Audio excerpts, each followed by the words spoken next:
Hello, welcome back to another video. Today we've had the release of Dev Diary 3.15, the Velvet Glove, and also the 3.93 patch notes. Today's Dev Diary is a pretty important one, I think anyway. It's about diplomacy and trust and about the vassal swarms that we've had going on for quite some time now, and just how easy it is for vassal blocks to form so early in the game, and it can make it really hard to expand or have wars. And I don't know, when was the last time you can remember, like past the first 20 or 30 years, when you've had a war versus one other empire or two other empires that happen to be in a defensive pact? It rarely happens anymore, and it's really frustrating because often, and I know it's in my current multiplayer game, you've got like massive federations and it just blocks your way, or you have to fight a war for like 30, 40 years, 50 years. And to try and achieve your war goals, obviously you need to conquer much of that federation, so it turns into a very protracted war, very costly war for probably limited gains. So yeah, it's not very realistic as well, that all these empires just joining into vassals and becoming subjects all the time. It's just too much. It really was breaking the immersion of the game, I think. So anyway, let's dive into what the developers are saying with this few weeks from now, and will include some more bug fixes as well as some diplomacy changes that we've pulled in. The recommended DLC screen updates I mentioned a few weeks ago have shifted to 3.10 at the earliest. So some of the bigger changes with the DLC screen, they've pushed that back when that's probably a smart thing to do. So let's talk about diplomacy now. Diplomacy and trust. A common complaint since the release of Overlord in the 3.3 Cepheus update is that the galaxy frequently degenerated into a handful of powerful vassal blocks, and things like federations only formed rarely. A significant cause of this was due to the willingness of the AI empires to quickly diplomatically submit to more powerful empires, even if the difference in power really wasn't all that high. This then led to a snowball effect, as newly encountered empires would generally be less powerful than this already established block. Yeah, and that's what I've just talked about, what we see all the time. It's just like one power just gets a bit of a lead, bit of a tech lead, bit of a military lead, and then all the other empires around them are suddenly become subjects and vassals, and even some further away just join in the bigger alliance and growing alliance, and it's just really not good for the game. So this is a very welcome improvement. I'm really looking forward to when they update this and playing a new game, and particularly multiplayer games and that as well. We've made a few minor adjustments to AI acceptance in past releases, but decided that we needed a more impactful change to delay this sort of behaviour. We do want it possible for these political formations to form, but it shouldn't be a fast and virtually guaranteed phenomenon. Yeah, just like I was saying, but like it's happening too early in the game. It's alright if big blocks form by the later mid-game and the late game period. Yeah, that's fine, and let's get some big federations back, not just vassal swarms. Trust is an existing concept that grows over time between empires that have diplomatic ties. It grows up to a trust cap based primarily on the magnitude of those diplomatic ties, but it's also affected by traditions and other sources of modifiers. Since the release of federations and the 2.6 Burn update, envoys could be assigned to improve relations to waive most of the requirements for diplomatic pacts. This has now been largely shifted over to trust and having an embassy with the target or the diplomatic networking tradition. Okay, so that's a series of important changes there. It's no longer going to be possible just to assign an envoy and you're going to be able to counter a lot of the negative modifiers that you get from empires, particularly towards the start of the game. Like a recent example, I was in one of my last games. One of the empires I met had over negative 400 relations with me, and I assigned 2 envoys to them, and over the period of about 10 to 15 years, they became my best friends, and then they were my very first federation members. I formed a trade federation because I was doing a trade build, so that should just not be possible, really, not that quickly anyway. Okay, maybe over 50 years or more, you slowly build trust up, but it's more likely you're probably going to fight some wars with that kind of negative start with -400. So I'm really liking these changes, and the fact that you now have to have an embassy or a diplomatic networking tradition. So, which is really good. And here it gives the +3 unity allows advanced diplomatic actions without an embassy. So you can have the embassy to give you access to the advanced diplomatic actions, or advanced diplomatic networking, which will allow those same actions available. Reading this tradition, it costs 343 unity at that point in that tradition. So that's good. That's some good changes. These requirements will change the initial flow of the game quite a bit. It'll be harder to meet someone and have a commercial pact, a research agreement, and the like a few days after finishing first contact. But similarly as a megacorp, it'll be rarer to encounter an AI empire that already has their fill of commercial pacts and refuses to enter any more. It takes a bit of getting to know one another before they're willing to entwine their economies or swear eternal allegiance to one another. Yeah, it's really going to affect that first 50 to 75 years gameplay a great deal, maybe perhaps much earlier. It's like, I can also see it like migration packs. That's going to have a big impact on people that like to play Clone Army.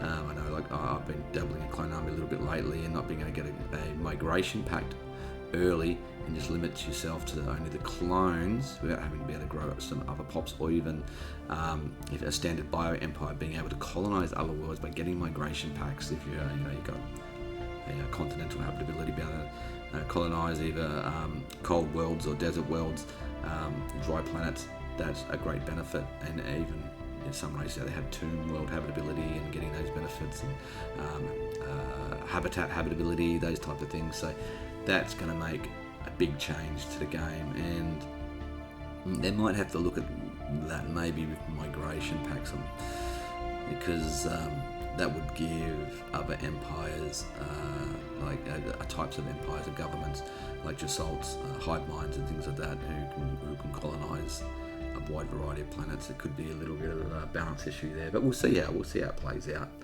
And I like this picture here, this screenshot. Form a defensive pact. Form a defensive pact with an empire. If either empire is attacked, the other will automatically come to their defense. Yeah, but requires positive relations or 20 trust. Requires an embassy or the diplomatic networking tradition. Okay, so you need to have positive relations or 20 trust, and you need to have an embassy or the diplomatic networking tradition as well. So you need at least 20 trust for that. So, and we'll look at the patch notes at the end. So continuing on, as another general diplomatic change, we've removed the ability to trivially trade favours between empires. The traditions related to them and the extort favours operation will be the most consistent source of favours going forward, though in time we plan on adding more various events that feel like they really should include a favour exchange. This pass will not be complete in 3.93. So that's another really good change. Favours, and just being able to give them a chunk of strategic resources and get 10 favours, and then you can use that to manipulate the vote in the Senate and try and swing things your way and become custodian and all those type of things a lot easier. And it also adds one of the best ways to get favours through extort favours, which is espionage operations. So that's really good. And hopefully they put more things in espionage and that you can gain access to, and maybe you can gain an asset and get more trust in an empire and things like improve diplomatic relations and that type of stuff for espionage. And this screen here, this screenshot of this database I've got here, gives a nice breakdown of all the diplomatic actions, the maximum trust you can get with them, the monthly trust gain, monthly trust to cap, and the years to trust cap. So it shows you how long it would take at that rate with just that agreement to reach the trust cap. So you can see it takes quite a while to build up that trust, and that's if you don't have any other negative relations as well. And it also shows there the requirements that you need, like say 10 trust for a non-aggression pact, or neutral opinion, and improving relations, or has an embassy. So you need multiple requirements there just to meet it. And as you go up, the higher defensive or the higher diplomatic options, like defensive pact, requires 20 trust or positive opinion and has an embassy or diplomatic networking. So I like that, how they're really making the traditions with diplomatic networking a big part of a lot of these diplomatic agreements, and to make it easier if you don't want to go for the hassle of getting an embassy. So that's really good. So you can have a good look at that database and know what you need to do for the update when it's released.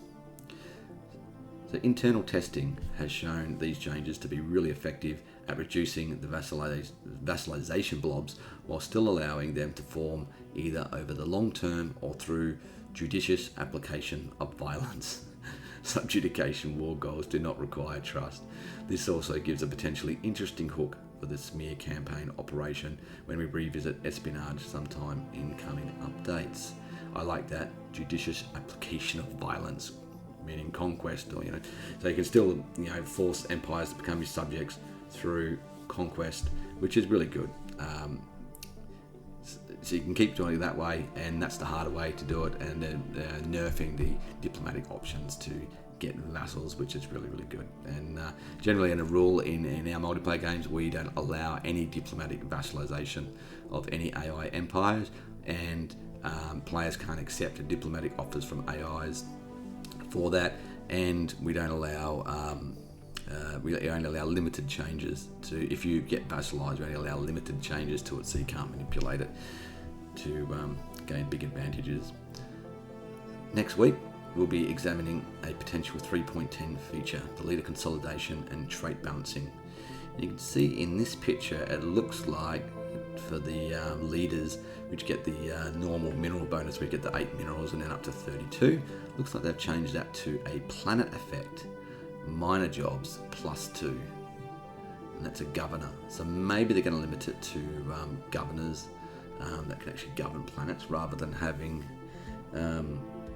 scientists and admirals and God knows who else get all these leader perks. So if they're bringing in some good changes like that, where the bonuses that leaders get in terms of resources will apply to actual planets, and so you have to put them on a planet, not just have 20 leaders milking the system, and actually put pops in to boost that production for having those extra jobs. So that's probably a good way to handle things.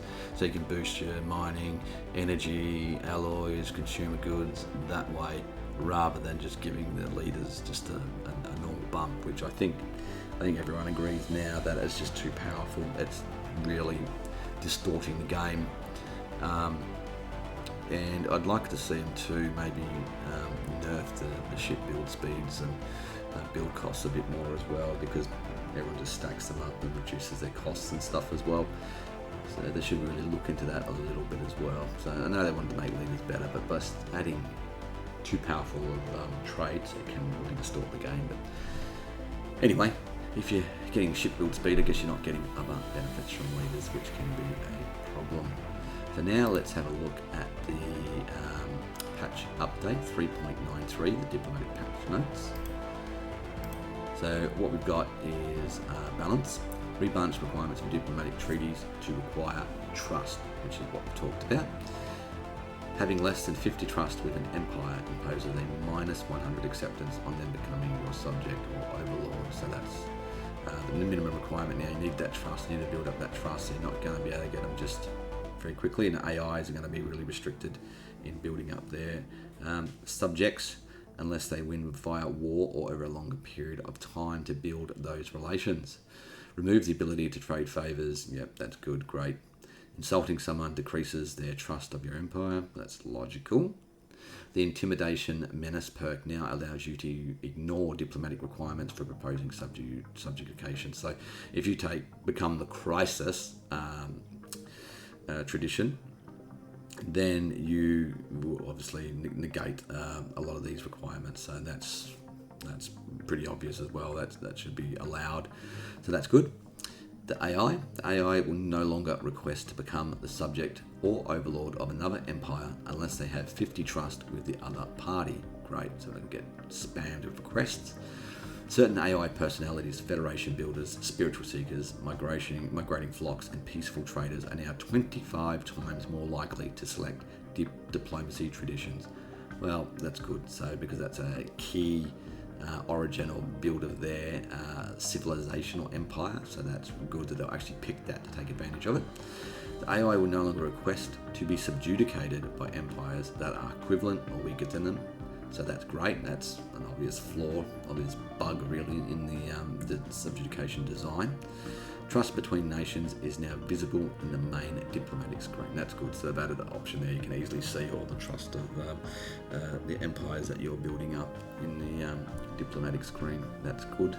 That's great. Well, that's a lot of well sought after changes that are going to really change the way we play the game. I just can't underemphasize that fact. This is going to really shake up that first 50-year period particularly. It's going to make it not easier, I would say, in terms of having to fight vassals, because what you could still easily find, and I remember back when Stellaris was a lot newer game, you could easily find yourself a war of 2 or 3 AIs very early on in that first 20-30 year period, and that might come back with having a lot more empires by themselves, not joining into vassals in that first 50-year period, unless you get really lucky and you just have people empires have the same ethics and government type as you, and you just start off with good relations and you build it from there. So that's good. So it just depends on your RNG, doesn't it? If you get lucky and get some empires around you that like you, and you can start to build relations early. If you get empires having any negative benefits, then it's going to take some time and a lot of effort, and we're probably going to prepare for war a lot earlier, not like a lot of human players just like sit back for that first 20-30 years and build up. Nope, I'm going to probably have to actually build fleets and defend yourselves early and not get that early snowball that we all like to get. So I think that's some of the good changes and the way things will play out. So yeah, it's going to be really interesting to try this out. I can't wait to be honest with you. This is going to be really, really good. Yeah, so I'm actually excited for this now. That's good. That's really, really good. So I hope you guys will like these updates too. I'm sure you will. There can't be too many out there that would have negative comments about this. Well, please comment if you think this is bad changes. Please comment and let me know what you think is bad about it, because it'd be interesting to see a different point of view. Well, that's all I've got for you guys today. So if you like that video, hit the like button for me, subscribe to the channel, and I will see you guys next time. Thanks for watching. Bye for now.